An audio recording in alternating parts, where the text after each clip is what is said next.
Hello बच्चों, मैं नितिन मिश्रा एक बार फिर से पुरानी क्लास के साथ में। हमारी जो क्लास थी लास्ट वाली आवर कैसुलिना ट्री, ये कंप्लीट हो चुकी थी, लेकिन आज हम इसको सोच रहे हैं फिर से रिवीजन के तौर पे इसको एक बार समझा दें। इसकी जो मेन जो टॉपिक है या मेन इसके जो नोट्स पॉइंट है उसको हम थोड़ा सा यहाँ पर आपको जो है बताने की कोशिश करेंगे। आइए देखते हैं। ये याद रखिएगा, आवर कैसुलिना ट्री, ये कैसुलिना ट्री जो है इसका अगर हम इन शॉर्ट बात करें तो ये our casuarina tree by Toru Dutta. Toru Dutt कह रही है कि हमारा प्यारा कैसुलिना ट्री, जो कि ये इनका जो टॉपिक है कैसुलिना, ये रिलेट करता है तोरू दत्त के बचपन से लेकर के उनके युवावस्था तक, हम कह सकते हैं चाइल्डहुड टू यंगेस्ट तक वो जो है रिलेट करता है। इसी को लेकर के उन्होंने अपनी मेमोरेबल जो है जर्नी को यहाँ पर बताया है। सबसे पहले हम यहाँ पर अबाउट तोरू दत्त देखते हैं। तोरू दत्त, जैसा कि दत्त आता है तो ज्यादातर हम पाते हैं कि ये बंगाली होते हैं, तो इनका जन्म जो है बंगाल में होता है। और ये अपनी जो है शुरुआती समय में जो है छोटी छोटी जो है मैगजीन में लिखती हैं, छोटी छोटी जो है, ये जैसे यहाँ पर एक मैगजीन का यहाँ पे नाम है poet corner, the Bengal magazine होती थी, वहां पर पोइट कॉर्नर में ये लिखा करती थी। याद रखिएगा इसको, ये इंपॉर्टेंट यहाँ पर पॉइंट है। इसमें सबसे पहला जो पॉइंट हम आपको बताने जा रहे हैं कि यहाँ पर ये ध्यान रखिएगा, she was a poet, novelist, essayist, translator and first Indian poets. ध्यान रखिएगा, पहली भारतीय कवित्री है जिन्होंने write in French and English, जिन्होंने फ्रेंच की लैंग्वेज में, इंग्लिश की लैंग्वेज में ये पहली कवित्री होने का इनको जो है रुतबा हासिल है। ये फर्स्ट जो है पोएटेस थी,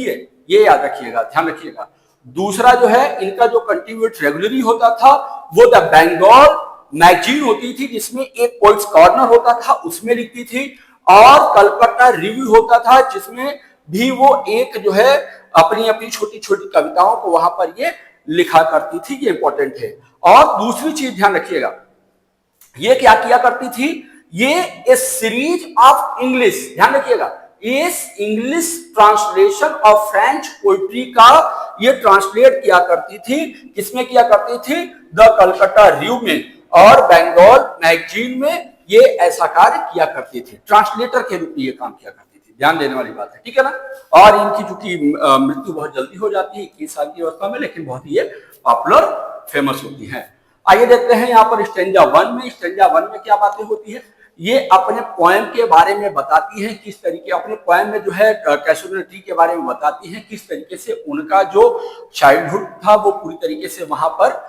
गुजरता है, और वहां से जुड़ी जुड़ी छोटी छोटी वहां पर जो है ये बातें क्लियर करती हैं। यहाँ पर याद रखिएगा, first stanza describe the tree having rough skin and being garlanded by vine having flowers. यहाँ पर ये ध्यान रखिएगा, ये पहले स्टेंजा में पेड़ की पूरी एक जो है स्ट्रक्चर की बात करती है, जो कि रफ स्किन वाला होता है, और वो जो है गार्डलैंड जो कि वाइन हैविंग, वाइन कलर का एक जो कलर होता है वाइन कलर का, उसके फ्लावर की इसकी ये बात यहाँ पर करती हैं। और यहाँ पर बताती है मेमोरी ऑफ ट्री की जो ओनली लिंक, इनकी जो मेमोरी थी पेड़ के साथ में, हर पास्ट उनके जो है बीते बीते हुए कल के साथ में किस तरीके से चीयरफुलनेस जो है अपने बीते हुए सालों को किस प्रकार वो चीयर करती हैं उस पेड़ के साथ में। बस एक तरीके से रिलेशन शुरुआती दौर पे इन्होंने यहाँ पर फर्स्ट स्टेंजा में यहाँ पर दिखाने की कोशिश की है, ठीक है बच्चों। आइए देखते हैं अगला यहाँ पर क्या बताया गया है स्टेंजा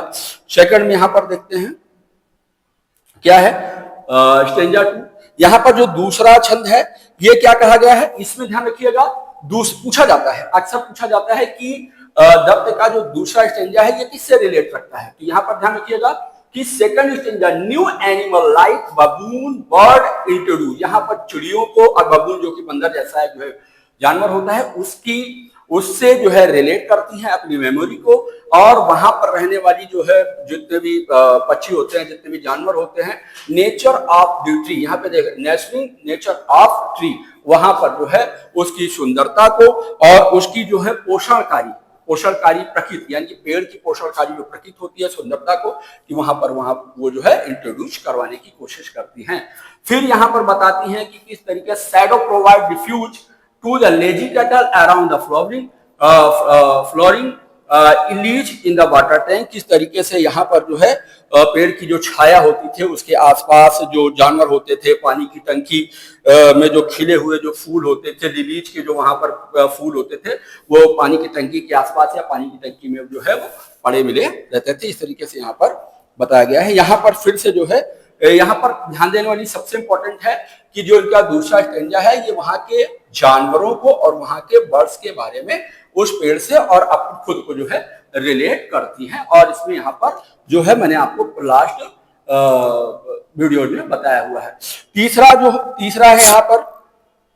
आइए देखते हैं यहाँ पर जो तीसरा यहाँ पर बता रहा है स्टेंजा, ध्यान रखिएगा। In the third stanza speaker turns more subjective in the memory associated with, यहाँ पर वो खुल करके तीसरे स्टेंजे में जो है कवित्री यानी कि पोएटेस जो है खुल करके अपने मेमोरीज को ट्री के साथ में जो है जोड़ने की जो है पूरी तरीके से कोशिश यहाँ पर करती हैं। और ये कहती हैं कि जब वो यहाँ पे ध्यान रखिएगा, वो अगर पूछ सकता है कि कौन सी स्टेंजा में या फिर एक्सप्लेन करने के लिए स्टेंजा दे दे, आपको एक तरीके से स्टेंज करने के लिए दे दे कि नहीं ये वाला जो है कौन से स्टेंजे में जो है उसने जो है खुद को रिलेट किया हुआ है, बहुत ज्यादा सुबह किस तरीके से होती है उसकी, हाँ, तो ये यहाँ पर दिखाने की कोशिश की गई है। जैसे यहाँ पर इन्होंने देखिए लिखा हुआ है, बिसाइड्स द मॉर्निंग रेस, जब वो अपनी सुबह की आंखें खोलती थी, the trees remind her of the time she played with her sibling, वो जब सुबह सुबह उठती थी और जब उठ करके जो है चारों तरफ देखती थी और उनके ठीक उनके खिड़की के सामने जो उनका जो पेड़ होता था वो उनको दिखाई देता था और सुखद अनुभूति की, मॉर्निंग ब्लेसिंग यानी सुबह की सुखद अनुभूति उनको जो है एहसास करवाती थी। और क्या होता था, सिबलिंग यानी कि उनके जो छोटे छोटे भाई बहन या बड़े भाई बहन जो भी रहे होंगे वो उनके साथ में उनके बिताए हुए पल जो है, बिताए हुए समय, जो उनके खेल कूद में सी प्लेट जो उनके खेल कूद के समय होते थे वो यहाँ पर बताने की, उनको याद दिलाने की कोशिश करता था। ये याद रखिएगा, उनके भाई बहन को और उनकी खुद की जो है फीलिंग वो जो है सुबह के समय उनको देखने के बाद याद दिलाती थी। फिर जो है यहाँ पर क्या कह रहे हैं, यहाँ पर कह रहा है द क्वाइट मॉर्नस, यहाँ पे ध्यान रखिएगा, जो फॉर दो डिपार्ट सोल, यहाँ पर ये भी इंपॉर्टेंट है, द जो कवि है ये मॉर्न फॉर दो डिपार्टेड सोल, जो डिपार्टेड सोल यानी कि जो आत्माएं चली गई है, जो दिवंगत आत्माएं हैं, वो किस तरीके से शोक व्यक्त करती हैं। ये भी लाइन बहुत इंपॉर्टेंट है, इसको आप जो है नोट डाउन कीजिएगा, अपनी नोटबुक पे इसको लिखिएगा। Think down the memory land, वो फिर से दोबारा यहाँ पर नहीं आ सकती, अर्थात मेमोरी लैंड वो जो है याददाश्त की गलियारों में पूरी तरीके से खो जाती है, दोबारा नहीं वापस आएंगे। एंड सी इमेजेस, और उनको वो दिखाने की कोशिश करती है, बताने की कोशिश करती हैं, tree shares her loose with see her age like, यहाँ पर बताने की वो कोशिश पूरी कर रही हैं कि अगर हम उन चीजों को इमेजिन कल्पना करती हैं, अगर वो कल्पना करती हैं अपने पेड़ के अनुभवों को लेकर के जो खो चुके हैं, विच सी हर्स, और जो उसकी आवाजें थी, सी हर्स हियर से जो उसकी आवाजें थी, जैसे कि यहाँ पर क्या है, शोक गीत डिग लाइट्स, कि शोक गीत की तरह जो है यहाँ पर मरमर से लिखा हुआ है, वो जो है उनको जो है शोक गीत की तरह उनको जो है नजर आने की जो है उम्मीद में उसको जो है देखती हैं और याद करती हैं। तो इसमें सबसे इंपॉर्टेंट है आपका ये सेकंड वाला, ये इंपॉर्टेंट हो जाता है, और ये सबसे लास्ट वाला जो है इसका आप जो है नोट डाउन यहाँ पर कीजिएगा। स्टेंजा आपका जो है फोर्थ आ जाते हैं, देखते हैं स्टेंजा फोर्थ में क्या कहता है। ये बहुत ज्यादा इंपॉर्टेंट तो नहीं है, लेकिन यहाँ पर जो है थोड़ा सा एक ही लाइन यहाँ पर हम आपको बताएंगे। यहाँ पर क्या,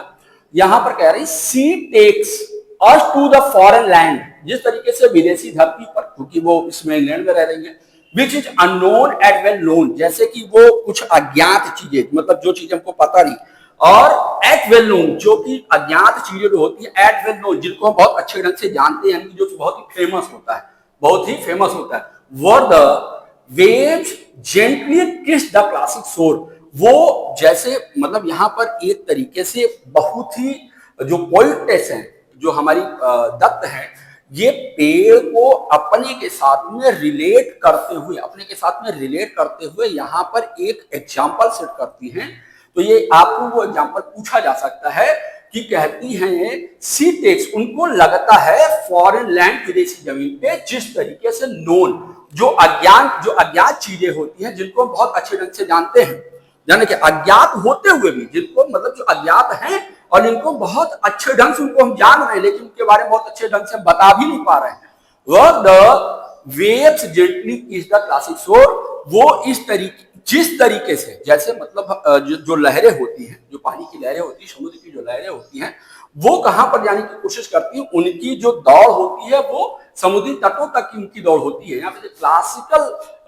जो है शोर, यानी कि जो उनकी दौड़ होती है वो तट तक होती है, वो उनको पाने के लिए, उनसे मिलाप करने के लिए लहरें जो है तट तक जाती हैं, लेकिन वहीं पर जाकर के अपना दम वहीं पर तोड़ देती है। वही चीज यहाँ पर आपकी पोएटेस कहती हैं अननोन, हम नहीं जानते हैं, लेकिन उन चीजों को हम बहुत अच्छे ढंग से जानते हैं कि हमारे लिए बहुत ही फेमस है वो चीजें। ठीक उसी तरीके से ये जो है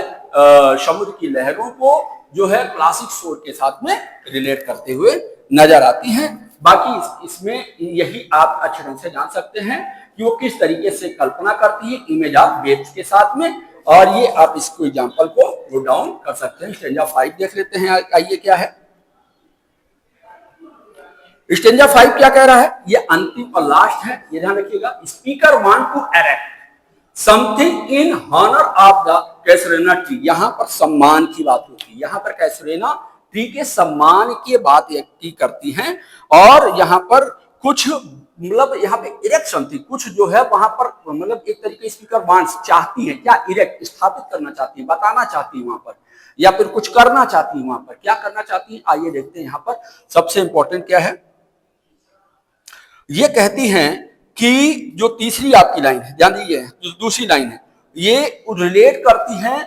यू ट्रीज, ध्यान रखिएगा ये बहुत इंपॉर्टेंट है। यहां पर for those who were beloved who are resting in peace, वो उन लोगों के लिए जो है थोड़ा सा बिलीव करती हैं, प्रेम करती हैं, रेस्टिंग इन पीस, जो नहीं है मतलब जीवित नहीं है। Loved it she want the tree to live, और वो चाहती हैं कि पेड़ जो उनका अभी है वो लंबे समय तक रहे, लाइफ लॉन्ग, एक लंबे समय तक रहे। लाइक दोज ट्रीज ऑफ बोरोडेल, एक पेड़ है बोरोडेल की तरह, वो चाहती है उस पेड़ की तरह यह पेड़ भी एक लंबे जीवन को जिए और रहे। Making a reference to Wordsworth yew trees, जैसे उसी तरीके से जिस तरीके से विलियम वर्ड्सवर्थ की एक जो है कविता में ई ट्रीज के बारे में बताया गया, उसी तरीके से रेफरेंस देते हुए वो अपने पेड़ को यानी कि कैसुलिना ट्री के बारे में बताती है कि ये लिव लॉन्ग लाइफ ये जो है जिए, और उसको रिलेट किया किसके साथ में, बोरोडेल के साथ में। तो ठीक है, ये इंपॉर्टेंट है, मैंने आपको इंपॉर्टेंट यहाँ पर बताया है, और इसमें इंपॉर्टेंट बहुत ज्यादा था नहीं, मैंने जो देखा मैंने आपको यहाँ पर इंपॉर्टेंट लगा मैंने आपको बताया है, और इसके बाद आपका ये चैप्टर खत्म हो जाता है। इसको मैंने बताया है, वही सारी चीजें फिर से रिपीट की गई हैं। सो बहुत बहुत धन्यवाद, आप इसको देखिए और अपना जो है नोट्स तैयार कीजिए। Thank you so much.